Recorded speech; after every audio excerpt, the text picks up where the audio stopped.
Welcome to Dynamic Circuit. We are going to test Picanol power supply using in a weaving industries. This model is MPS-2V1.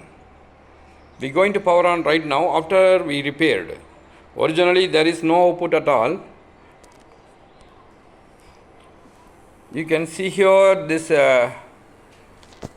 is a 290 volt output on a P2 connector. P1 is a input. This is a P3 connector. You can see here AC voltage presenting. Now we measure at P3 and P6 connectors. Right now you can see here it's a 5.2 volt should be present. Is little higher without load. This is our 26 volt enabling control inputs. Right now we are enable the 26 volt at P6. You can see a 26 volt. We test with the 20 ampere load. This meter is indicating 26. This meter is indicating a 5.2 volt.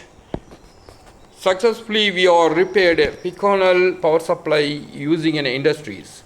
Please visit for your industrial repair solution Dynamic Circuit. Thank you very much for watching this video.